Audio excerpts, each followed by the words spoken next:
Saudara-saudari yang dikasihi oleh Tuhan, salam sejahtera untuk kita semua.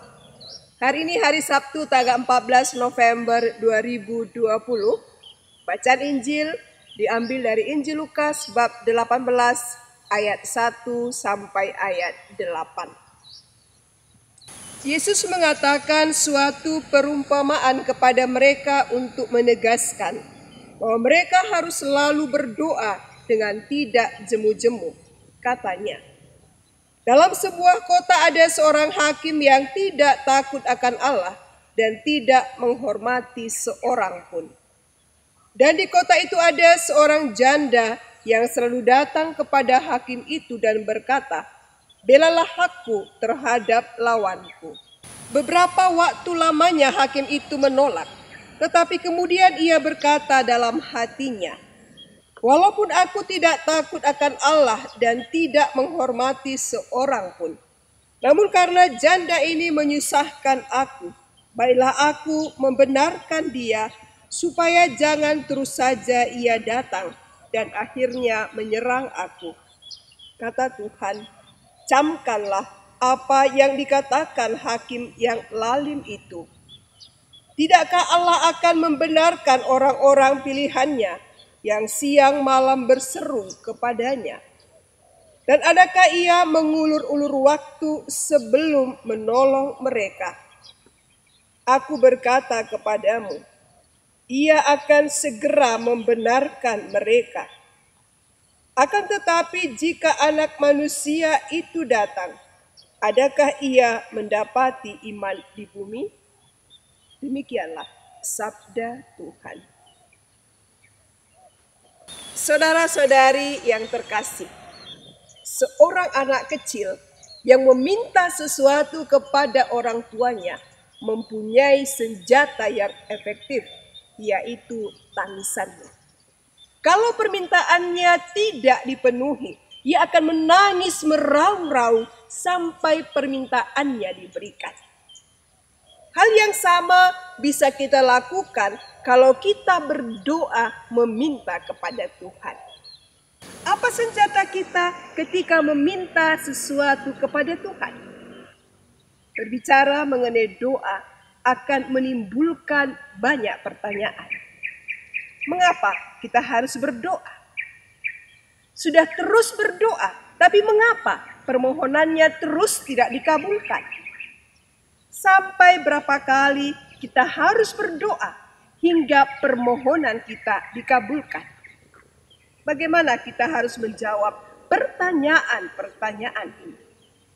Perumpamaan dalam Injil hari ini barangkali dapat menjawab bahwa setiap permintaan yang disampaikan dalam doa yang tekun pada waktunya akan dikabulkan Tuhan. Perumpamaan ini mendorong orang untuk berdoa tanpa putus asa. Disebutkan hanya satu orang hakim saja, tetapi keras, tidak punya belas kasihan sedikit pun, tidak takut akan Allah dan tidak menghormati seorang pun. Dan seorang janda miskin yang tak diperhitungkan oleh siapapun sedang berusaha mendapat penyelesaian dalam urusan perkaranya. Hakim itu boleh jadi menanti uang suap, tapi perempuan itu terlalu miskin untuk membayarnya. Maka ketekunan dan kesetiaan adalah satu-satunya senjatanya. Yesus dalam perumpamaannya tidak menonjolkan peran hakim, namun lebih pada kesetiaan janda yang terus-menerus meminta pertolongannya. Hakim merasa terganggu oleh janda itu karena permintaan yang terus-menerus dan tak jemu-jemu, lalu ia mengabulkan permohonannya. Jika seorang yang tidak menghormati hukum, baik dari Allah maupun dari manusia saja, dapat dibujuk untuk bertindak atas permohonan yang tak henti-hentinya dari pihak seorang janda, teristimewa pula Allah akan bertindak untuk membenarkan orang-orang pilihannya apabila mereka berseru kepadanya.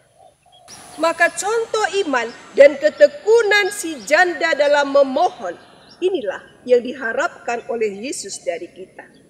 Barangkali kita pernah mengalami pengalaman rasa putus asa dan bahkan mogok berdoa karena doa kita tidak kunjung dikabulkan oleh Tuhan. Sudah novena 3 kali salam Maria, sudah pergi ziarah ke Gua Maria, sudah ikut doa kerahiman, tetapi yang kita doakan tidak kunjung terkabul. Saudara-saudari yang terkasih, disinilah kita perlu memakai senjata ketekunan dan kesetiaan untuk datang kepada Tuhan. Dan benar-benar hanya menggantungkan jawaban doa kita kepadanya. Kesetiaan dan ketekunan tidak akan pernah sia-sia. Untuk lebih mempermudah kita memahami sabda Tuhan ini, saya akan menceritakan kisah kupu-kupu dan kaktus. Suatu ketika, seorang lelaki memohon kepada Tuhan sekuntum bunga dan seekor kupu-kupu. Namun Tuhan malah memberinya sebonggol kaktus dan seekor ulat. Alangkah sedihnya lelaki itu. Ia tak mengerti kenapa permintaannya keliru. Pikirnya, oh, Tuhan masih banyak tugas mengurus orang lain. Dan dia memutuskan tidak akan mempertanyakannya lagi. Namun dia tetap menyampaikan permohonannya sampai Tuhan mengabulkannya. Setelah beberapa waktu ia memohon, betapa terkejutnya dia. Dari sebonggol tanaman kaktus berduri dan jelek itu, tumbuhlah sekuntum bunga yang elok. Dan ulat yang menjijikkan telah berubah menjadi kupu-kupu yang sangat cantik. Saudara-saudari, Tuhan selalu melakukan yang terbaik bagi kita. Maka teruslah kusuk berdoa kepadanya tanpa ragu dan menggerutu. Hari ini penuh rumput berduri, esok akan menjadi bunga yang indah.